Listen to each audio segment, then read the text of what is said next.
আমন্ত্রণ জানাচ্ছি বাংলা কারেন্ট নিউজে। চলুন জেনে নিই ঘটে যাওয়া গুরুত্বপূর্ণ এই খবরের আপডেটটি। মসজিদ, যে জায়গায় মানুষ সবচেয়ে বেশি নিরাপদ, পবিত্র আর বিশ্বাসের জায়গা মনে করে, সেই জায়গাকে ঘিরেই ত্রিশাল থেকে আবারও সামনে এসেছে এমন একটা অভিযোগ যা শুনে অনেক অভিভাবকই শিউরে উঠেছেন। মাত্র 3 দিনের ব্যবধানে একই উপজেলায় শিশুদের ঘিরে দুটি পৃথক গুরুতর অভিযোগ উঠেছে। প্রশ্ন হচ্ছে, আমাদের ছোট্ট সন্তানরা কি সত্যি নিরাপদ, আর অভিভাবকরা কাদের উপর ভরসা করবেন?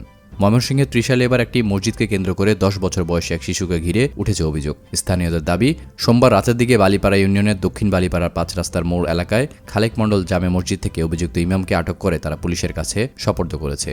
পুলিশ বলছে, খবর পাওয়ার পর অভিযুক্ত ব্যক্তিকে থানা হেফাজতে নেওয়া হয়েছে এবং ঘটনার তদন্ত চলছে। তবে তদন্ত শেষ হওয়ার আগে কাউকে চূড়ান্তভাবে দোষী বলা যাবে না।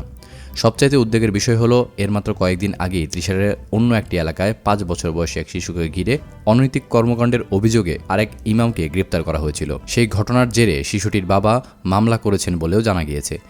একই উপজেলায় এত অল্প সময়ের ব্যবধানে এমন অভিযোগ সামনে আসায় স্থানীয়দের মধ্যে তৈরি হয়েছে এবার আতঙ্ক, ক্ষোভ আর অনেক প্রশ্ন।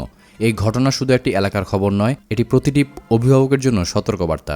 সন্তান কোথায় যাচ্ছে, কার কাছে পড়ছে, নির্ধারিত সময়ের পরও কেন ফিরছে না, এসব বিষয়ে খোঁজ রাখাটা খুবই জরুরি। একটি কথা মনে রাখবেন, কোনো শিশু অস্বস্তি, ভয় বা অস্বাভাবিক আচরণের ইঙ্গিত দিলে তাকে চুপ করাবেন না। শান্তভাবে কথা বলুন, বিশ্বাস করুন এবং প্রয়োজন হলে দ্রুত দায়িত্বশীল পরিবার সদস্য ও আইনশৃঙ্খলা বাহিনীর সহায়তা নিন। শিশুদের নিরাপত্তা কোনো একার দায়িত্ব নয়, এটা পরিবার, সমাজ এবং প্রতিষ্ঠানের সবার দায়িত্ব। এই ছিল দর্শক আমার হাতে থাকা সর্বশেষ আপডেট নিউজটি। এতক্ষণ সঙ্গে থাকার জন্য আপনাকে জানাচ্ছি বিশেষ ধন্যবাদ।